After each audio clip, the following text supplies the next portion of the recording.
주님께 인정받는 믿음이라는 제목으로 오늘 하나님의 말씀을 나누도록 하겠습니다. 여러분, 우리가 그리스도인입니다. 사람들은 고민을 해요. 믿음으로 산다는 게 무엇일까?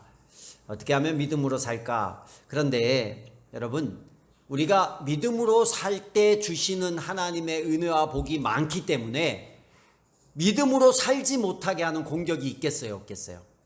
그 공격이 있어요.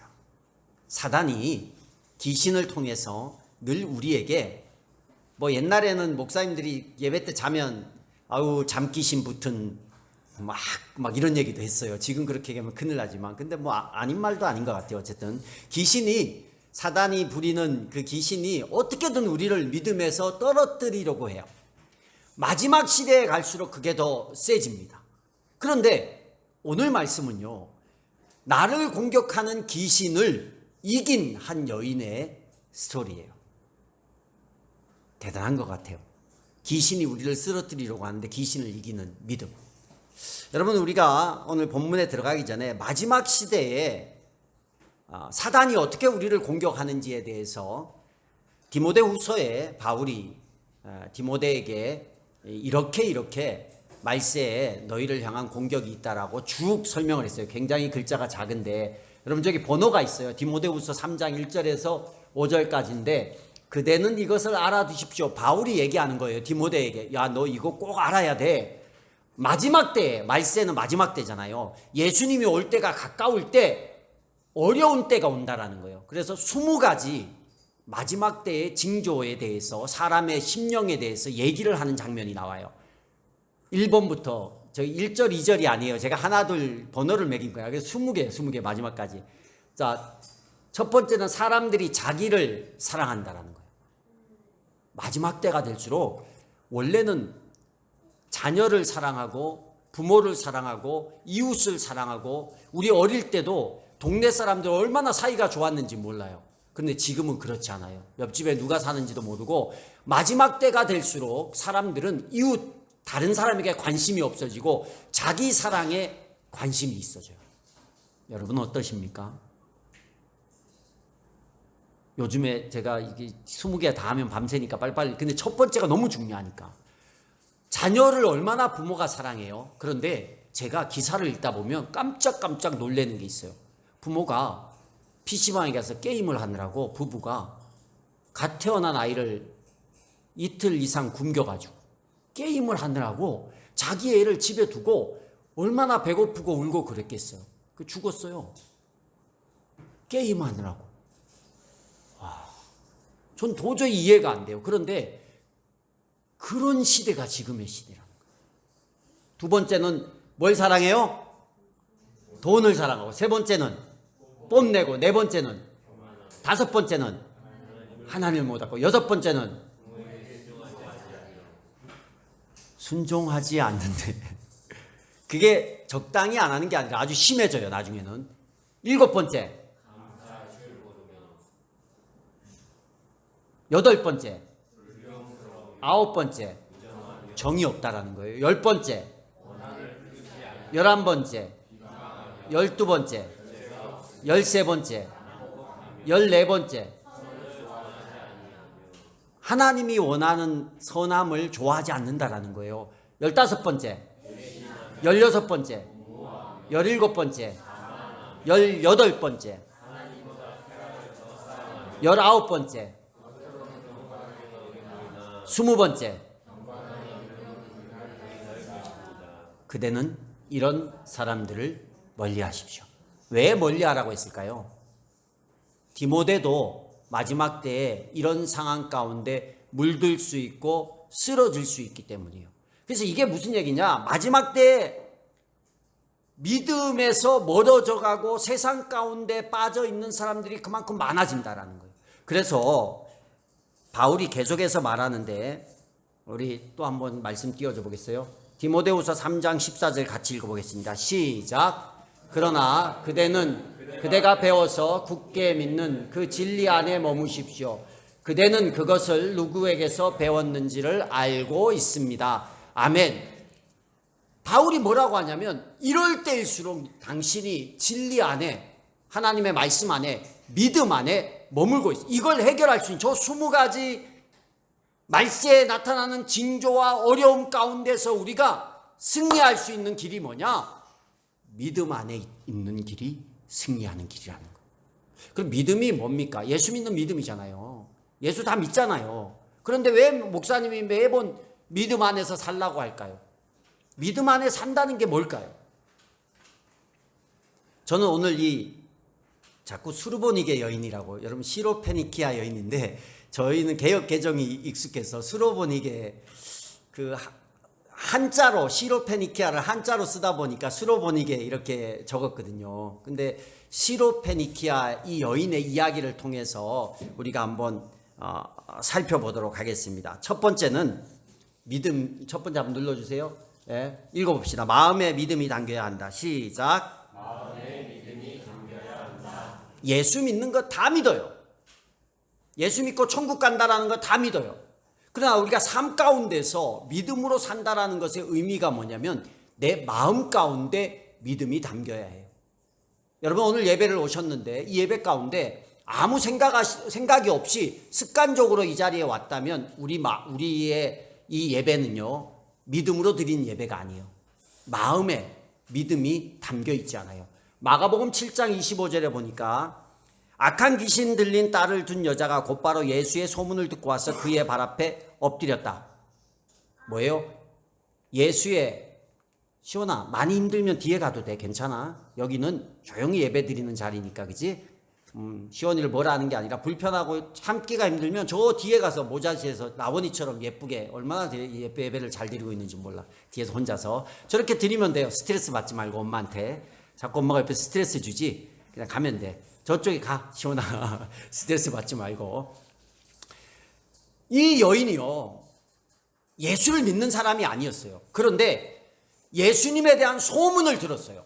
어떤 소문을 들었냐면 예수님께서 악한 영이 들린 사람들, 아픈 사람들을 치료하고 회복시킨다라는 얘기를 들었다라는 거예요. 그런데 그 얘기를 듣고 예수님이 이런 걸 할 수가 없어 라고 생각을 했다면 예수님을 찾지를 않았어요.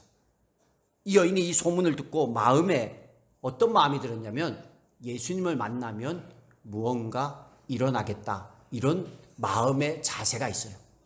이런 믿음은 어디에서 생기냐면 믿음은 들음에서 나요. 예수의 소문을 여인이 들었잖아요. 우리 어릴 때 콩나물 키웠거든요. 콩나물 시루에 콩을 넣어놔요. 그리고 물을 붓습니다. 물이 담겨 있는 게 아니라 물이 한번 훑고 내려가요. 근데 이걸 여러분 안 키워본, 저만 키워봐서 키워본 분들도 있죠, 그죠? 물이 그냥 흘러 내려가는데 콩나물은 어때요? 자라요. 가랑비에 옷 젖는데 자라는 것처럼 정말 신기하게 물을 그냥 슉 하루에 아침 저녁으로 한 번씩 부었을 뿐인데 어느새 콩나물이 막 이렇게 자라 있는 거예요. 그럼 여기 와서 아무 의미 없이 앉아 있는 것 같지만 이렇게 매주일 듣고 매일 하나님의 말씀을 읽고 5분 메시지를 듣고 계속 들으면 그 들음 가운데서 어떤 순간에 하나님께서 우리의 마음을 터치할 때가 있어요. 그리고 그 마음이 움직일 때 그때 그게 뭐냐? 믿음이라는 거예요. 그 믿음이 들어가는 순서가 그렇게 돼요. 그래서 그 마음의 자세가 그래 예수님이면 될 것 같아. 승훈아 예수님이면 될 것 같아. 그지? 이런 마음이 들고 그렇게 마음이 자세가 주님을 향해 있을 때 그게 그 마음이 믿음 안에 담겨 있어야 되는 거예요. 그냥 겉껍데기만 믿어서는 안 돼요. 여러분 마태복음 25장에 보면 달란트 비유가 있습니다. 5달란트 받은 자, 또 2달란트 받은 자, 1달란트 받은 자가 있어요. 5달란트와 2달란트 받은 자는 잘 남겼어요. 칭찬을 어떻게 받았어요? 똑같이 받았어요. 그런데 1달란트 받은 자는 칭찬을 받지 못했어요. 왜 그랬을까요? 그 사람은 그 1달란트를 바라보는 마음의 자세가 잘못되어 있어요. 뭘 봅니까? 남의 거 5개, 2개 보고 나는 뭘 보는 거예요? 나는 하나밖에 없다. 남들보다 부족하다. 남들보다 왜 이렇게 적게 줬을까? 이 마음이 벌써 딱 들어간 거예요. 그러니까 내 안에 있는 1달란트, 내가 가지고 있는 걸 보는 게 아니라 남과 비교해서 나는 부족하구나, 나는 없구나, 이런 마음이 싹 들어오는 거예요. 한 달란트 받은 자의 남김의 실패는 어디서부터 시작되냐면 그 마음의 자세에서부터 시작돼요. 내게 있는 것을 보는 게 아니라 적은 것을 보는 거예요. 적지만 있어요, 없어요? 적지만 있는데 적은 것은 없는 것으로 보는 거예요. 그리고 주인을 어떤 사람으로 봤어요? 나중에 주인이 와서, 주인은 사랑을 베풀었잖아요. 한 달란트가 적은 돈이 아니에요. 그런데 그걸 줬는데 그 주인을 해치지 않는 곳에서 모으는 굳은 마음의 소유자, 나쁜 사람으로 보는 거예요. 주인이 줬는데, 공짜로 한 달란트가 적은 돈이 아닌데 그걸 줬는데 그 주인을, 여기는 5개 주고 여긴 2개 주고 나는 1개밖에 안 줬기 때문에 야, 이거 잘못하다가는 주인한테 이거 큰일 나겠다 하고 주인을, 사랑의 주인인데 나쁜 주인으로 인식하는 거예요. 뭐예요? 마음에. 나는 1개밖에 없고, 하나나 있는데 없는 것도 아니고 있는데 그 하나밖에 없는 것은 없는 것으로 보는 그 마음의 부족과 불만이 그의 믿음을 붕괴시켜 버리는 거예요. 그래서 우리가 말세의 믿음을 지킬 때는 마음을 지키셔야 돼요. 내가 그래도 하나님을 향한 마음, 여러 어려운 상황 가운데서도 상황이 어려워지면 우리가 하나님에 대한 원망과 불평과 내 현실을 보면서 부족과 불만을 말하기가 쉬워요.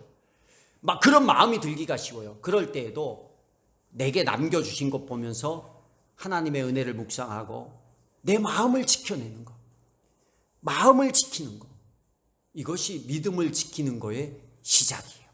부정과 불평과 불만이 생기려고 할 때 감사를 쫓는 마음, 내게 있는 것을 보는 마음.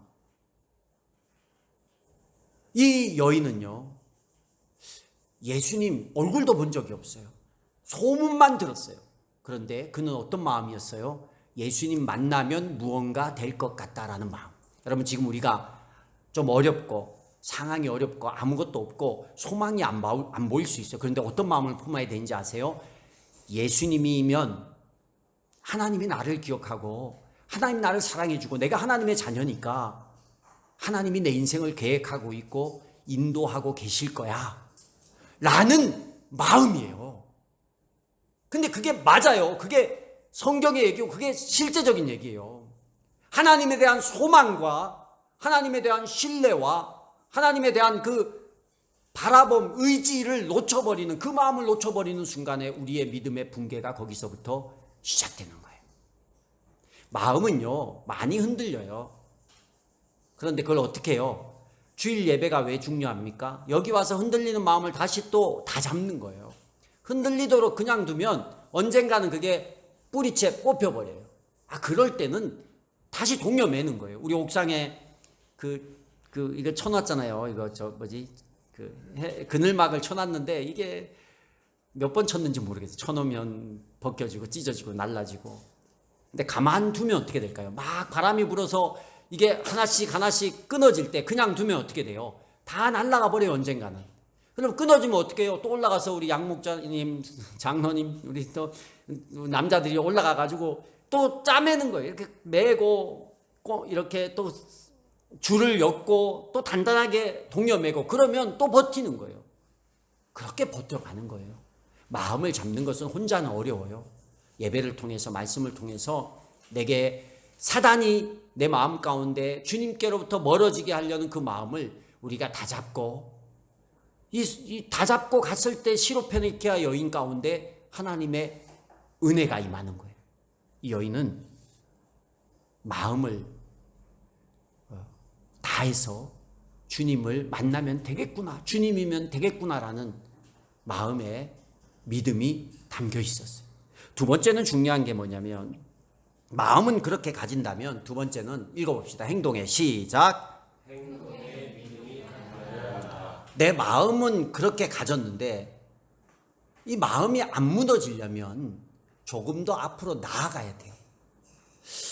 우리 26절을 읽어보겠습니다. 시작. 그 여자는 그리스 사람으로서 시로페니키아 출생인데 자기 딸에게서 귀신을 쫓아내달라고 예수께 간청하였다.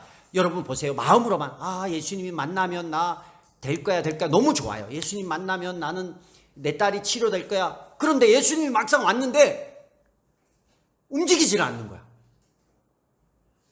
예수님을 만나면 내 딸이 귀신에게서 쫓겨날 거라는 믿음이 있었는데 그 믿음은 뭘로 발현되냐면 행동으로 발현되는 거예요. 기회를 줘요. 그 마음을 주면 하나님께서 기회를 주는 거예요. 하나님, 내 인생을 열어주세요. 내 인생을 도와주세요. 이런 마음을 가지고 있을 때 하나님께서 어떤 기회를 줘. 그런데 우리가 발로 차버려. 아, 나는 아직 준비가 안 됐어. 아, 나는 돈이 없어. 나는 재능이 부족해. 하나님이 보여줬는데 걷어차버리는 거예요. 안 하는 거예요. 그러면 내게 그 믿음의 결과물이 생기질 않아요. 마음으로 예수님의 소문을 듣고 이 예수님 만나면 내 딸이 귀신에서 벗어날 거야 라는 마음을 가졌어요. 근데 예수님이 왔어. 근데 이 여인이 어떻게 해요? 주저하지 않고 가는 거예요. 그리고 뭐예요? 간청하였다라는 거예요. 간청은 간구예요. 한 번이 아니라 여러 번 계속 구하는 거예요. 예수님이 일부러 막 못 본 채 하고 험한 말을 하시는데도 계속 소리를 지르며 따라오는 그 여인의 행동이 따라왔다라는 거예요. 이걸요, 헌신이라고 하는 거예요. 헌심이라고 안 하잖아요. 헌심은 뭐예요? 마음만 드리는 거예요. 앞에. 이것도 저 마음 중요해요. 그러나 마음만 드리는 게 아니라 헌신은 몸신자를 써요. 몸이 움직이는 거예요. 여러분, 마음이 그래도 내가 예수님을 믿어야겠다, 믿음으로 살아야겠다는 마음이 있으니까 이 자리에 나오신 거죠. 이게 헌신이에요. 여러분이 내가 하나님의 일을 위해서 내가 이렇게 큰 인물이 돼야 되겠다, 이런 마음, 그 마음이 있는 게 중요해요. 첫 번째. 그러면 그 일을 위해서 하나님 앞에 내가 어떻게 움직일까에 대해서 생각을 하셔야 돼요. 바벨론에서 포로됐던 이스라엘 백성들이 귀환을 합니다. 1차 귀환을 할 때 그들에게 믿음이 생기고 움직일 때, 성전 건축을 하고 성벽 건축을 하려고 움직일 때 하나님께서 될 수 없는 불가능한 일, 엄두도 안 나는 그 상황 가운데서 그 순종의 행동을 통해서 하나님께서 성전을 지으시고 성벽을 지으시는 놀라운 일을 행하십니다. 돈도 없고 사람도 없고 환경도 어려운 그 상황에서 그 일을 하게 하시는 거예요. 이 시로페니키아의 배경을 좀 설명하면, 여러분 말이 그리스 사람인데 시로페니키아래요. 시로페니키아가 시리아와 페니키아의 합성어예요. 시리아는 이스라엘의 북쪽에 있잖아요. 레바논 다음에 시리아예요. 근데 페니키아는 지중해에 붙어 있어요. 그러면 시리아 중에 지중해에 붙어 있는 굉장히 좋은 환경 가운데서 태어난 여인인데 출신은 어디 사람이에요? 그 부모가 그리스 출신이에요. 여러분, 그리스는 어디입니까? 유럽이에요. 페니키아에서 아주 멀어요. 근데 이 여인이 페니키아에서 살고 있는 거예요. 근데 여러분, 그리스 출신인데 시로페니키아에서 산다 그러면 나름 명망 있고 덕망 있고 잘 사는 여인이에요. 물론 그 중에도 못 사는 사람도 있겠지만 그래도 환경이 굉장히 좋은 사람이에요. 근데 이 여인에게 믿음이 없으니까 이런 고민이 있는 거예요. 어떻게 이 여인이 시로페니키아에서 살게 됐을까? 역사적으로 그리스가 전 세계에 대해서 영향력을 끼치고 있을 때 그리스가 페르시아하고 전쟁을 하잖아요. 갑자기 역사 시간이 되는데 전쟁을 해요. 전쟁을 하다가 페르시아가 집니다. 여러분, 아닥사스다 왕 이렇게 막 싸울 때 져요. 2번에 걸쳐서 큰 전쟁에 지고 아테네가 아주 해군도 강하고 막 그리스가 막강했어요. 그런데 그 그리스를 멸망시킨 사람이 누구냐면 그리스 북부에 있던 마케도니아의 알렉산더 대왕이에요. 그게 BC 400년 그 성경이 멈췄을 때 일어난 일이에요. 하나님이 준비시킨. 그 알렉산더 대왕이 그리스를 망하게 하고 전 세계를 점령하잖아요. 이집트까지 다 점령하고 시리아, 페니키아 다 점령해요. 그리고 알렉산드리아 시티라는 것을 전 세계에 세우기 시작하죠. 자기 이름을 높이기 위해서. 그리고 그 그리스의 철학과 페르시아의 철학을 융합을 시키는 거예요. 이 아주 철학을 융합시킨 유명한 똑똑한 대왕 중에 한 사람의 알렉산더 대왕이요. 그러면서 그리스에 있는 사람들이 전 세계로 퍼져나가기 시작했어요. 그 알렉산더 대왕의 스승이 누군지 아세요? 아리스토텔레스예요. 그러니까 얼마나 이 사람이 똑똑하겠어요. 그러면서 자기가 그리스의 언어와 페르시아의 문화를 다 합쳐가지고 언어를 통일하는데 그때 만든 언어가 뭐냐면 헬라어예요. 그리스어. 그게 전 세계에 퍼져가면서 그리스 사람이 시로페니아까지 가서도 말을 하면서 언어가 통일되어 있기 때문에 쭉 무리 없이 살 수 있어요. 이 여인의 출신이 굉장히 아주 대단한 여인입니다. 그런데도 불구하고 대단하면 뭐예요? 내 딸에게 귀신이 들어오니까 할 수 있는 게 아무것도 없어요. 근데 그의 마음에 예수 만나면 되겠다라는 마음이 있었고 그 마음이 간절하니까 예수님이 왔을 때 움직이는, 헌신을 하는 거예요. 몸이 움직이는 거예요. 달려가서 간청하는 거예요. 여러분 그냥 꿈만 꾸지 말고 하나님이 내 인생을 도와야겠다라고 생각하면 그 일을 위해서 내가 어떤 헌신의 걸음을 뛸까를 고민하셔야 돼요.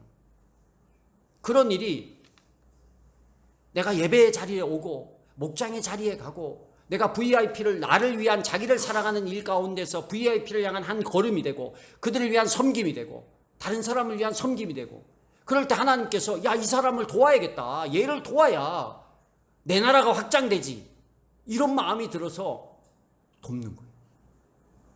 도우시는 거예요. 그래서 믿음이라는 것은 마음의 자세가 중요하고 두 번째로는 내가 하기 싫던 하고 싶지 않던 이거와 관계없이 내 발걸음에 움직임이 있어야 돼. 행동이 있어야 돼. 그 행동에 믿음이 담겨 있어야 돼. 이 여인의 행동에는 믿음이 담겨 있어요. 예수님을 만나서 잡으면 해결되겠다라는 그 믿음이 그의 행동에 담겨 있어요. 그래서 뛰어간 거예요. 그래서 붙잡은 거예요. 세 번째는요. 세 번째 같이 읽어보겠습니다. 시작. 28절 말씀도 읽어보겠습니다. 시작. 그러나 그 여자가 예수께 말하였다. 주님, 그러나 상 아래에 있는 개들도 자녀들이 흘리는 부스러기는 얻어먹습니다. 참 사랑이 많으신 예수님께서 이 장면에서는 이해하기 어려운 이야기를 하십니다. 여인이 와서 예수님 좀 도와주세요 라고 하는데 예수님의 태도가 전혀 부드럽지 않습니다. 오히려 여러분 상처될 말을 해요. 여러분이 여인이라면 어떡하겠어요? 야, 도와달라고 왔는데 야, 자녀들이 먼저 배불리 먹어야 한다. 자녀들의 빵을 들어서 개들에게 집어주는 사람이 어디냐? 시로페니키아 출신 이방인이에요. 그리스 출생이고 시로페니키아 이방인이에요. 그 여인을 예수님이 만났는데 예수님이 뭐라고 하냐면 나는 내 민족을 사랑하지 너는 개야. 너를 돕지는 않을 거야. 이러는 거예요. 여러분 이 소리 들으면 그 앞에서 나를 그렇게 완전 개 취급하는 거잖아요. 여러분 어떻게 하겠어요? 우리 입술에서 어떤 말이 나갈까요? 자기를 스스로 생각. 내가 이런 무시를 당하고 내가 사람인데 내가 이스라엘 저 쬐그만 나라가 아니라 나는 그리스 출신이고 이 지중해 연안의 멋진 도시 시로페니키아 출신인데 나를 욕해. 무시해. 개라 그래. 개와 동급으로 취급해. 여러분 그런 취급을 여러분이 당했을 때 여러분 입에서 어떤 말이 나가는지 한번 속으로 생각을 해보세요.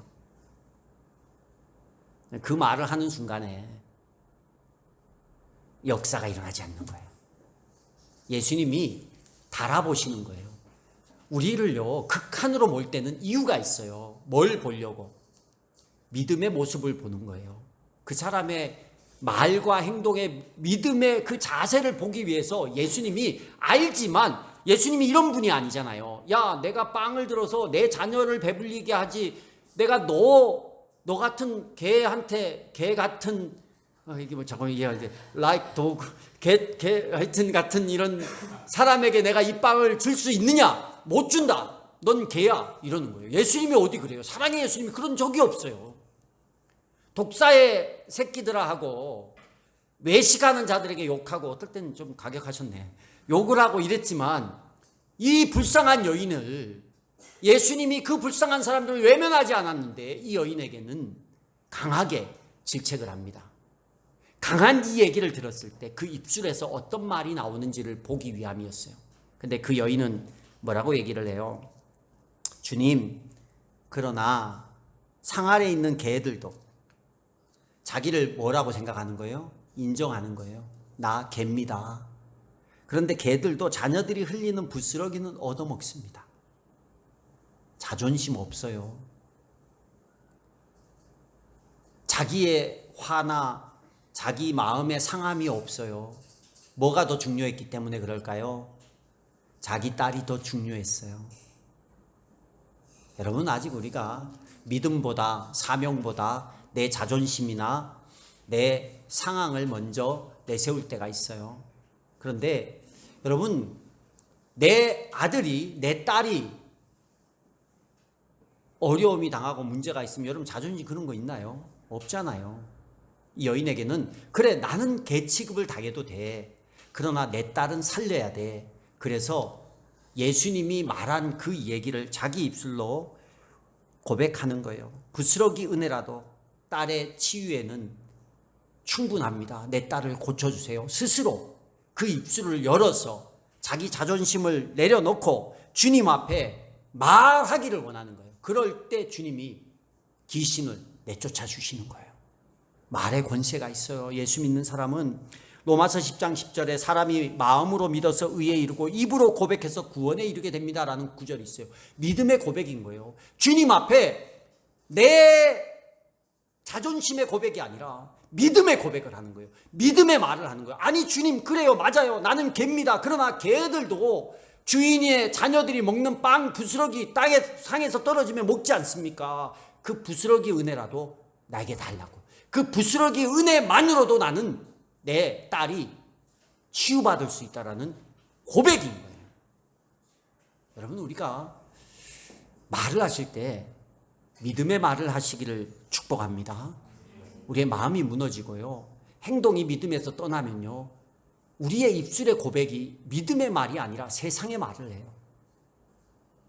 성경에 있는 진리의 말이 아니라 내 얘기를 합니다. 내 경험의 얘기를 하고 내 상식을 얘기하고 내 자존심의 얘기를 하고 내 상처에 대한 얘기를 해요. 근데 그게 아니라 그래요, 그럴 수 있어요. 하나님, 나는 이런 어려움이 있습니다. 나는 이런 부족함이 있습니다. 나는 이런 상처가 있고 나는 이런 무너짐이 있습니다. 그러나 주님이 하시면 됩니다. 주님이 도우시면 됩니다. 그럼에도 불구하고 주님의 부스러기 은혜만 있으면 나는 일어설 수 있습니다. 이게 믿음의 고백인 거예요. 근데 우리 상황이 안 좋아지면 우리 입술에서는 다 안 좋은 고백만 하잖아요. 그러면 주님이 볼 때, 다 할 수 있는 주님이 볼 때 얘가 나를 뭘로 취급하지? 어렵고 힘든 대로 모르실 때는 그럼에도 불구하고 우리가 믿음의 고백을 하기를 원하시는 주님이에요.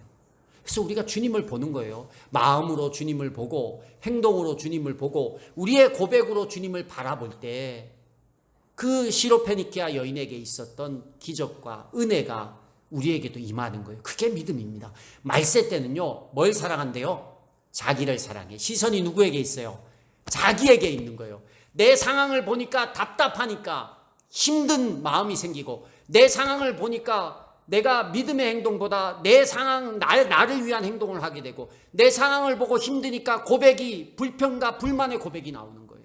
근데 그럴 때일수록 시로페니키아 여인처럼 마음을 주님께 두고 행동도 주님을 위해서 간청하고 움직이고 고백도 부스러기 은혜만 있어도 난 된다라는 믿음의 고백을 드릴 수 있는 저와 여러분이 되길 바랍니다. 그래서 이 말세지 말에 믿음을 잘 지킬 수 있는 우리가 되기를 축복합니다.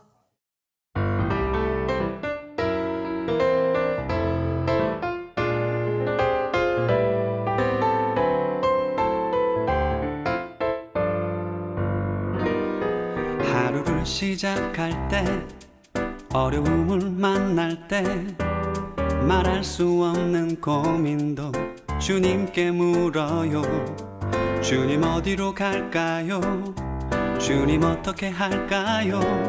주님 음성을 따라 나는 걸어가지요. 순종의 걸음마다 평안이 깃들고 내가 생각지도 못한 주의 뜻 이루어지니 지쳐있던 내 맘에 새 힘이 솟아나지요. 순종의 기쁨을 누려요.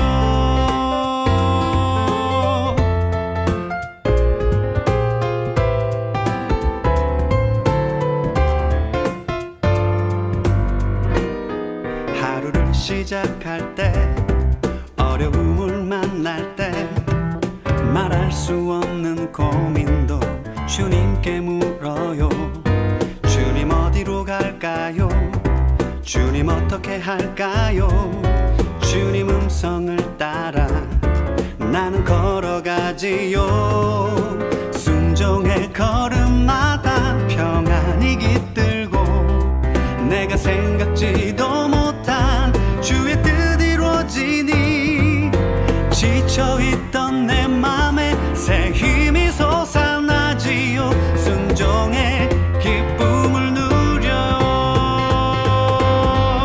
순종의 걸음마다 평안이 깃들고 내가 생각지도 못한 주의 뜻 이루어지니 지쳐있던 내 맘에 새 힘이 솟아나지요. 순종의 기쁨을 누려요. 순종의 기쁨을 누려요. 순종의 기쁨을 누려요.